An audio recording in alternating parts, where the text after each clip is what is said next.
Leave everything and get out of this house. I'm taking it, furniture and all. I couldn't believe my ears when I heard this from my sister-in-law. Ever since my husband, Noah, passed away, she's been doing whatever she pleases. Even when I remind her that this was mine and Noah's home, she doesn't care. I felt that even if I resisted, nothing would change. So, I decided to leave everything behind, just as she wanted. Fine, I'll leave. My name is Isabella.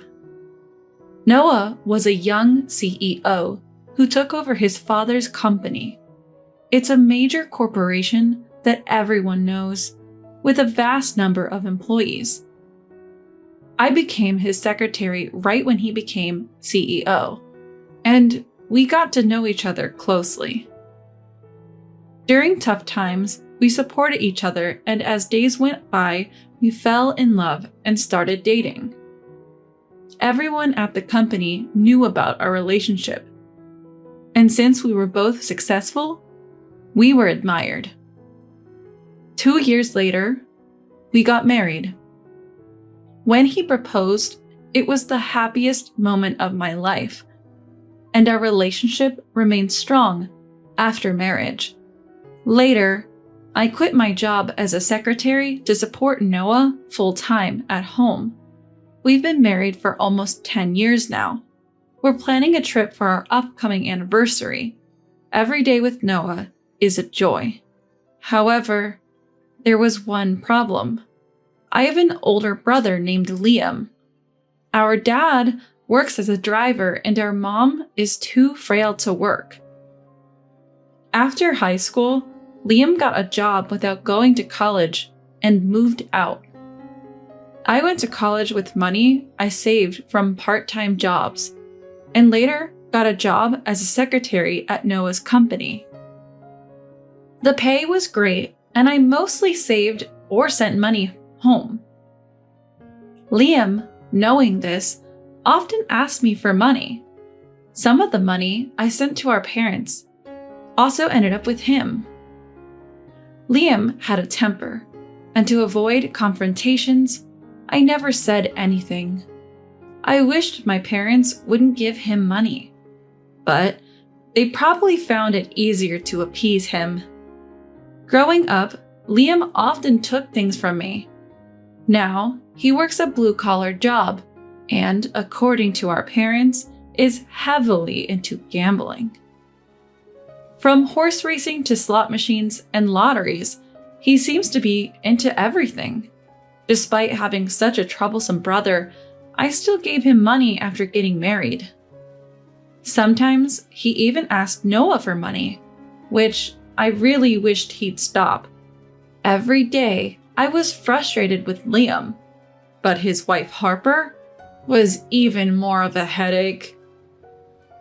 Given Noah's position, we lived in a luxury, high-rise apartment furnished with high-end items for when company associates visited. We bought the apartment thinking of our future children. I had difficulty conceiving, but after 2 years of preconception care, I finally became pregnant. Because of my frequent hospital visits, I'm often away from home, but Harper would still be at our place. It would be okay if she visited, but she'd have a mess and treated me like a servant. Isabella, I'm hungry. Get me something. I'm leaving for the hospital soon. Then order delivery. Harper never lifts a finger or offers to pay when she's at our place. I have to do it all. When I talked to Liam about it, he didn't help much. Just listen to my wife. You have plenty of money. No matter how much we earn, this is a separate issue. I've confronted Harper, but she'd just say, "You're annoying. Take money from me and go gambling with it." It's been a year since Liam married her. For over 6 months, I've been feeling overwhelmed by their behavior. I've talked to Noah about it, and he's apparently discussed it with my parents. But I assume there's been no progress since they won't listen. Every day I thought about how I needed to resolve this before our baby arrives. Sure, everyone dreams of a luxurious life, but no matter how much money you have, you shouldn't misuse it. I wished every day that they'd at least stop gambling with other people's money. The daily stress combined with pregnancy made my morning sickness severe. Because of this, I sometimes escaped home to help with Noah's company work. I could only do seated tasks like paperwork, but it eased my mind. I never imagined that things with Harper and Liam would get worse. On our anniversary, Noah and I had plans to dine at a fancy restaurant with a city view. I prepared early. From tomorrow, we planned a 3-day, 2-night stay at a distant luxury hotel. I was excited, even buying new clothes and getting my hair done. I wanted to always be the wife Noah found beautiful, even at 35. As usual, Harper tagged along, getting pampered on my dime, but I didn't mind. I checked our preparations for tomorrow, ensuring we didn't forget anything. Though it was a lot to manage, I was excited about the hotel. Time passed, but Noah didn't return, and there was no message. Maybe he's held up at work. I waited for his call, but nothing came. Just as I was about to call his office, my phone rang. It was an unknown number. Answering, I heard, "Is this Mrs. Noah? Please come to the hospital immediately." The call was from a hospital.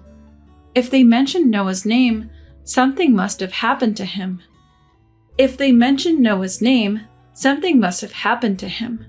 I quickly grabbed essentials, hailed a taxi, and rushed to the hospital.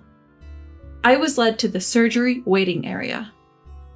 When I arrived, the nurse called me into the examination room, and I listened to the story. The doctor explained that Noah had been in a collision with a car that ran a red light. He was critically injured and undergoing surgery.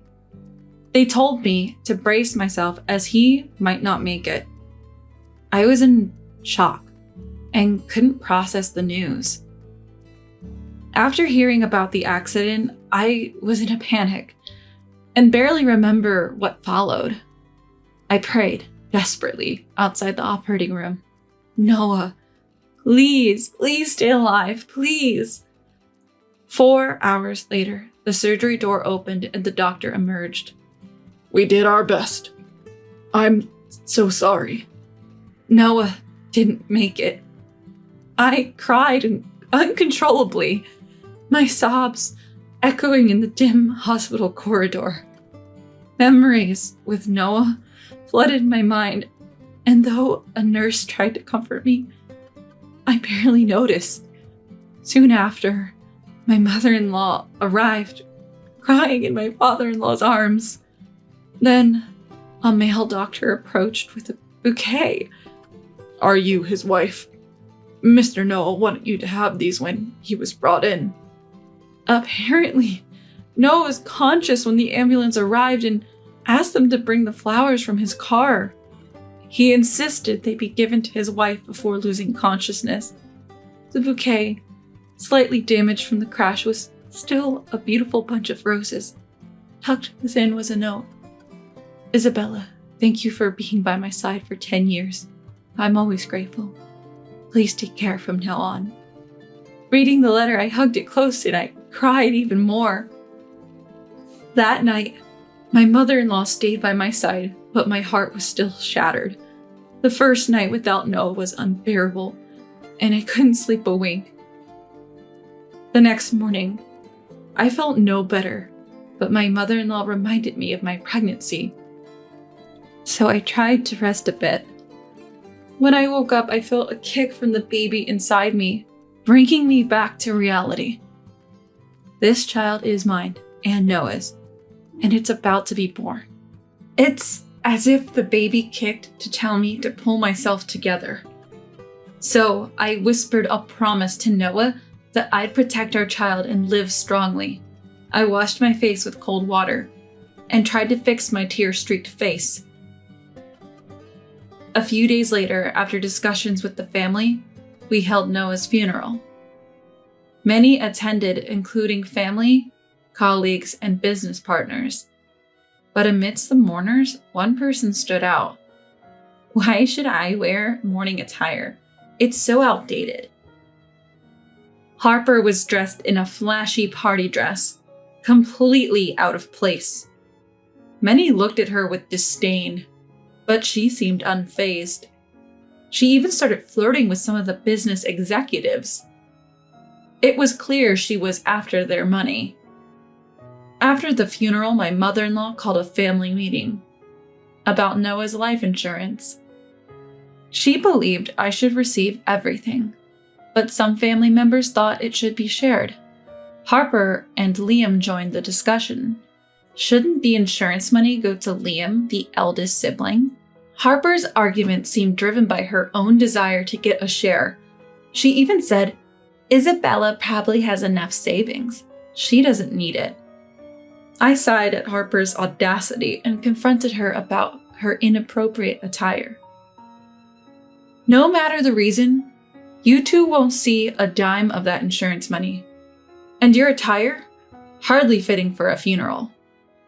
As I spoke up, the surrounding family members shot icy glares at Harper.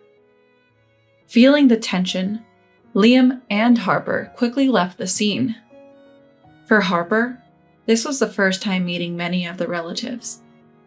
But her first impression? Absolutely terrible. What's the big deal? Harper, clearly irritated, stormed out with a flushed face. Seeing her like that, I felt a bit of satisfaction. Always being taken advantage of, today felt like a small win. I hoped she'd realize she can't always have her way. But that hope was short-lived. The matter of Noah's insurance would be discussed later, and days went by. After the confrontation at the funeral, Harper disappeared. She was probably gambling away, angry at me. A week passed without seeing Harper, and it felt like a peaceful break. One day, I had to visit my mother-in-law's house. After finishing my errands, I decided to shop before heading home, but as I approached my house, I noticed the lights were on. Thinking it might be a burglar, my palms got sweaty. I tried to stay calm, turned on my phone's recorder, and attempted to unlock the door, but the key wouldn't fit. After multiple attempts, I rang the doorbell. Harper's voice responded.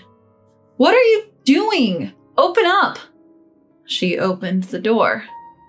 Glaring at me in her casual clothes, she had changed the locks while I was at my mother-in-law's house.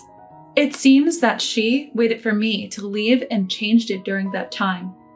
Then, she said something shocking. "I'm taking this house with everything in it. Leave everything and go." I couldn't believe my ears. However, the words that come back are exactly the same as what I heard. "This is Noah's and my house. You should leave. You don't have a husband anymore. The house is too big for you. I'm doing you a favor." I remembered I was recording the conversation. If I continue to resist, I will be weaker and lose. I decided to back down for now and use the recording later. "Fine," I said, and left. I called my mother-in-law, who kindly took me in. I told her everything and played the recording. "This is just like theft," she said, "and I could possibly get compensation for the emotional distress." She advised contacting the police and a lawyer. The next day, I did just that. The lawyer confirmed it was a case of theft and that I could get compensation. I updated my mother-in-law on everything. My parents knew about the situation, but seemed to have given up on Liam. The audacity of trying to take a home from a pregnant woman is beyond belief. I wrapped my arms around my mother-in-law who was embracing me, holding her tightly. After a moment, she pulled away, looking deeply into my eyes. "Speaking of the insurance money, I really wanted you to have it, Isabella. Noah wanted that too." With that, she handed me an envelope. Inside was a letter. A quick glance, and I recognized Noah's handwriting, tears forming in my eyes. The letter was his will, written in case anything ever happened to him. Given his position as a CEO, he probably wrote it knowing the unpredictability of life. The message was clear. All the insurance money and his savings should go to me and our unborn child. Regarding the company, he mentioned that I might need to work if he wasn't around. He hoped I'd take over the business and become the CEO. But with a child on the way, he also suggested I could take a break and trust the company to a reliable employee. I wasn't immediately sure about taking over the company, but having observed Noah's work closely, I felt it was possible. Reading the letter, I felt Noah's presence more than ever and cried for a while. Once I composed myself, I told mother-in-law I agreed about the insurance money, but needed time to think about the company. She offered to let me stay with her for a while, and I gratefully accepted, heading to bed and falling asleep quickly. The next day, following mother-in-law's advice, I contacted a lawyer, visited a law firm, and then the police station. I had done some online research, and as expected, it was treated as theft. The lawyer assured me he would claim compensation. I finished all the procedures that day and shared everything with mother-in-law. She had already informed other family members about the recent events. I also spoke to my parents, but they seemed resigned, saying they didn't want anything to do with Liam anymore. I didn't want to see such parents anymore, so I just waited for the police to contact me. A few days later, I received a call from the police. "We're headed to your previous residence now. Is that okay?" I quickly agreed and followed them to Harper's place. I waited in a parked police car nearby. The police rang the doorbell and knocked. Upon seeing the police, Harper's face turned pale. "Sorry, ma'am, we're with the police. You're under arrest for theft." But wait, Harper, usually defiant, was speechless and visibly shaken. Liam was also arrested as an accomplice. I had never seen him so terrified. Seeing their reactions gave me a sense of relief. Later, the police and lawyer updated me, and I was able to return home. Apparently, Liam and Harper were evicted from the rented apartment due to unpaid bills, which led them to forcibly take my house. Regardless of their reasons, they should have known better. They didn't seem to understand that what they did was wrong. Hopefully, this arrest will be a wake-up call for them. Of course, they now owe me compensation. I hope they accept this as atonement. Finally back in my high-rise apartment, I called mother-in-law. "Hello, mother-in-law. I've decided to take over Noah's company. It's his legacy." "That's wonderful. Noah must be smiling down on us from heaven." I was determined to continue the legacy Noah had built as a CEO. It felt like the right thing to do for him. With a renewed sense of purpose, I realized I had forgotten something. I approached a photo of Noah and whispered, "I'm home," with a smile.